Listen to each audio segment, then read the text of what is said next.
Okay, so we are beginning the next segment of this build. We have, of course, the body on the chassis, the engine in, and the radiator. Everybody's all hooked up and stuff. But this is something I wanted to just kind of share with you guys.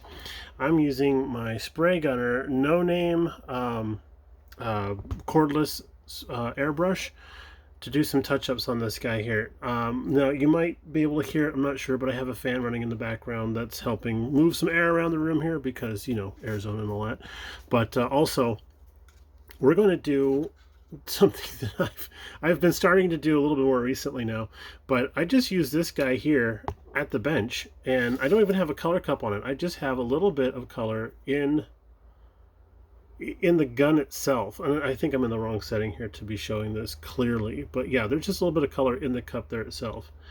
And we're going to be spraying an area that I just realized is a bit thin, which is along this side of, I painted everything, I must have painted everything from this side, but yeah, it's really thin along through here. So we're going to go ahead and give this a test shot.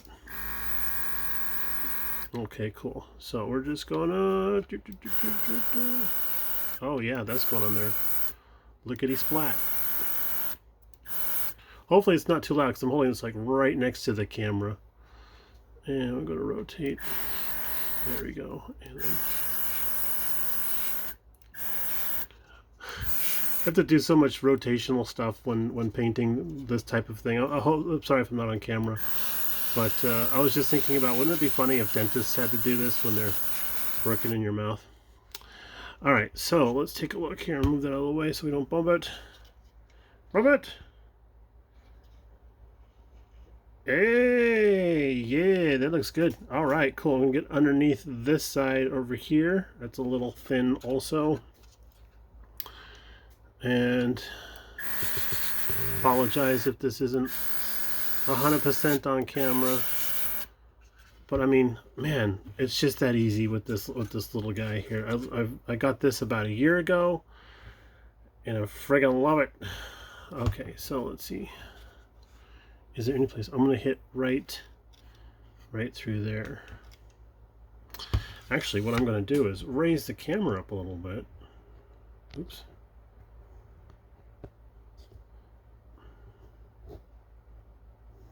There we go.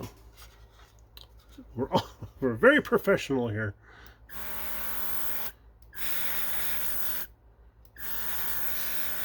Still have plenty of color in the cup, by the way. So just doing these little touch-ups and stuff.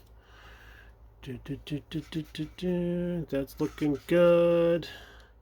I think we'll spray a little bit down in there.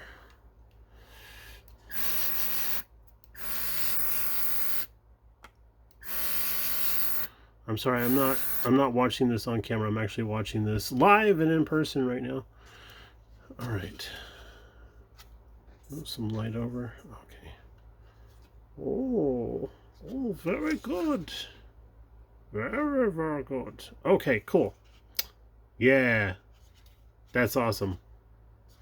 Okay, so we're going to get on with some more building and more slapping of parts on this thing here. But matter of fact, we have a couple more pieces we need to do some touch-ups on, such as the window frame. We have a little bit of a thinness going on there, here and there, so we're going to spray that. And then the top of the jerry cans, we're going to hit those guys also. And anything else I can find in the parts bin. Okay, so we'll check back with you when we have a bit more progress to share. Okay, so you're gonna have to hear the fan noise in the background because it's sweltering here at BG Model Workshop, but we are still working on the Jeep. And first of all, I just want to address something really quickly. Sodec Model Cars had asked about the little half spring that goes on up here in the front, right there. This little guy was asking about what that is, since it's only on one side. And as luck would have it, somebody was able to actually answer his question, and I think it's the channel name is Feria Molde, which I think translates to iron mole in Italian.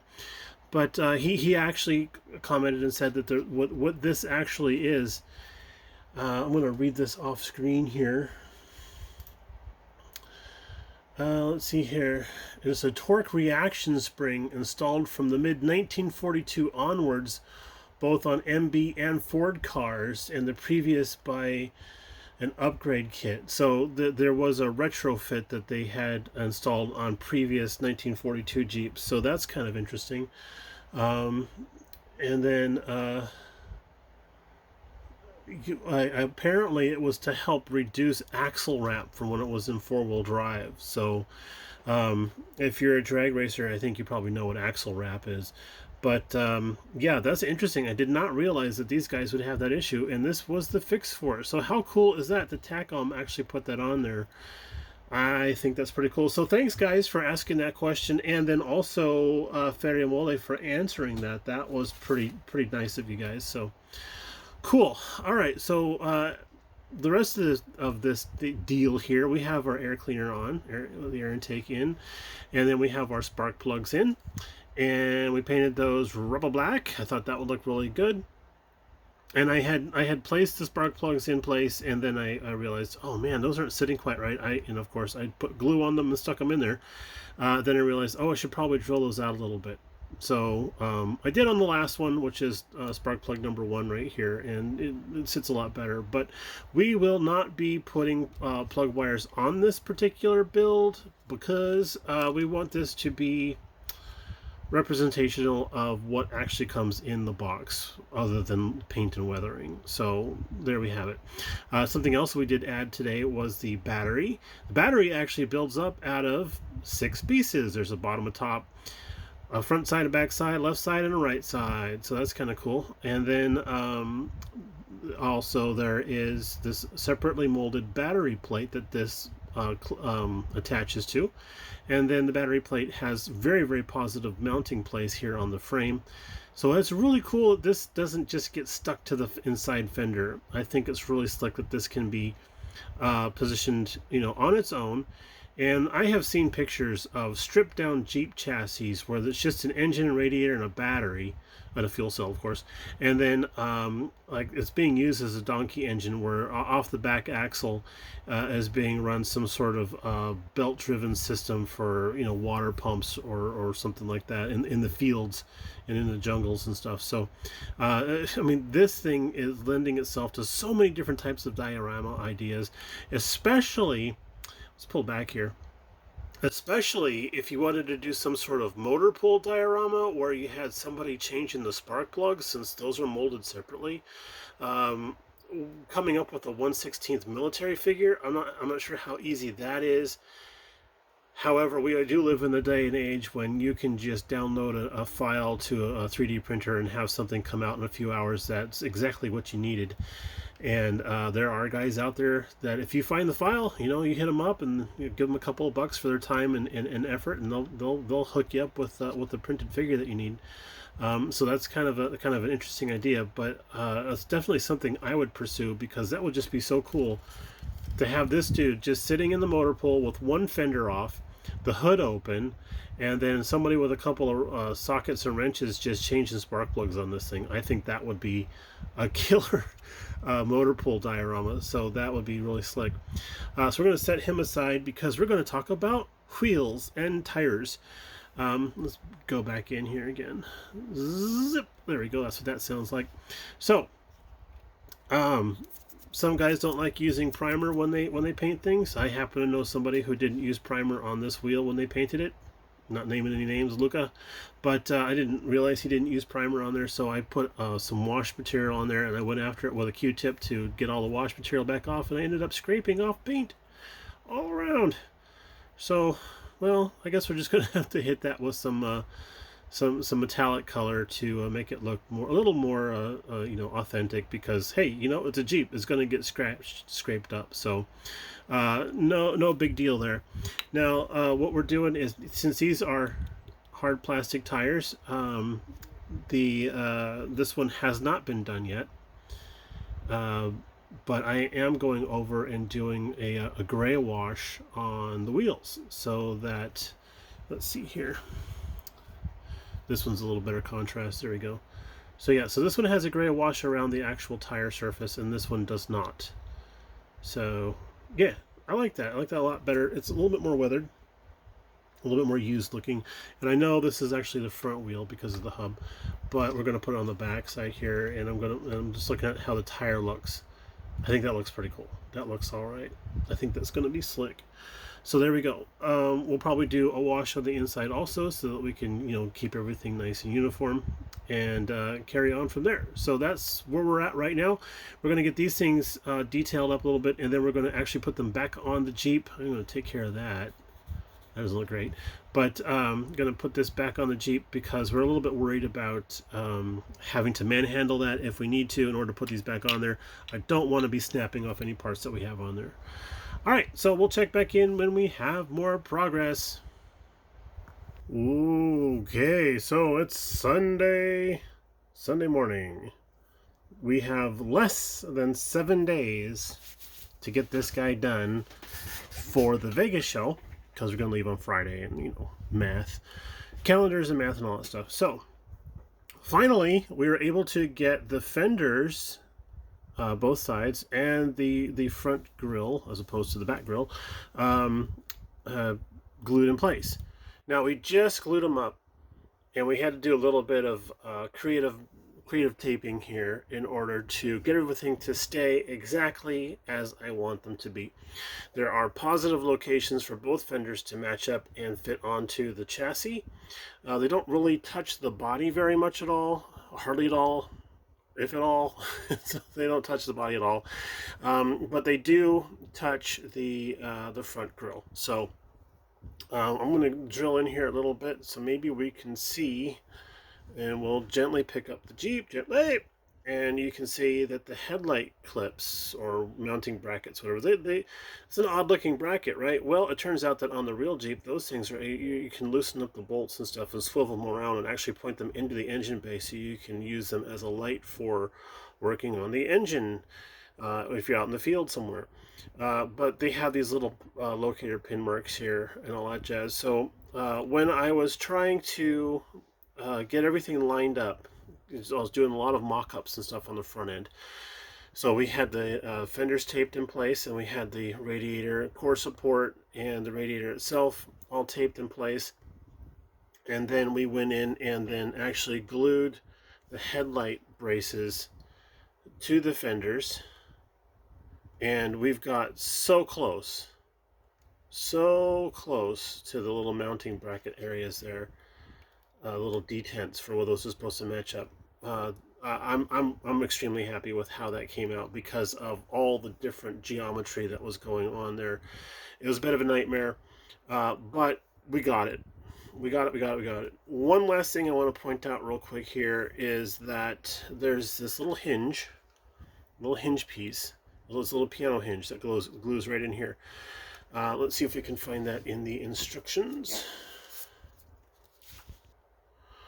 Alright, so here on step 15, part number D1, you see how that's molded there? Now it's really easy to assume that that's going to be laid in a way where it's sort of like on a horizontal plane rather than a vertical plane. I had made that mistake originally when I was putting this guy in here. Before I actually glued it in place, I was mocking it all up, and I was like test fitting with the hood. And I realized, oh wait, this is actually supposed to stand on edge. So you see how that sits in there? It stands on edge. So it's a little blurry, I apologize, but yeah, it's a huge deal to get that on there correctly. Otherwise, the hood just won't fit correctly.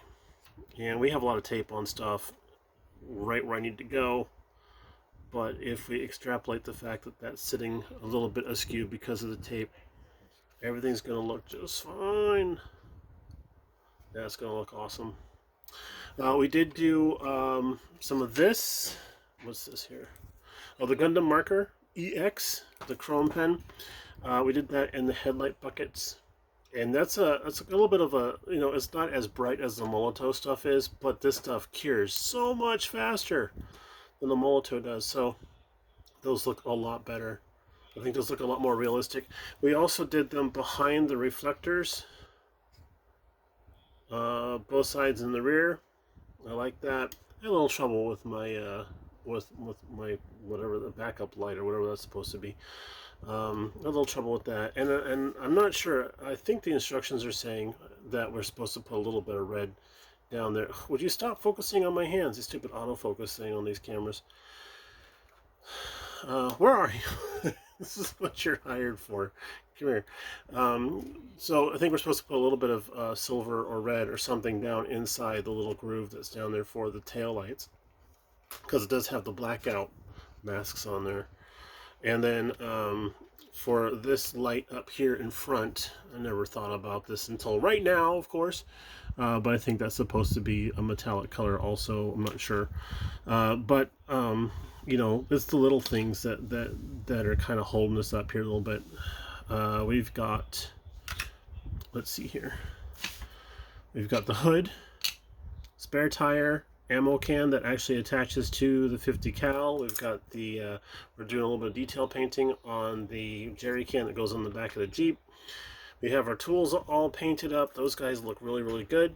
We just need to attach them to the vehicle. And sadly, this kind of sucks, but this I went through everything I had that I got from Mr. Lucas E, and we are missing a couple of little brackets that help hold these guys on.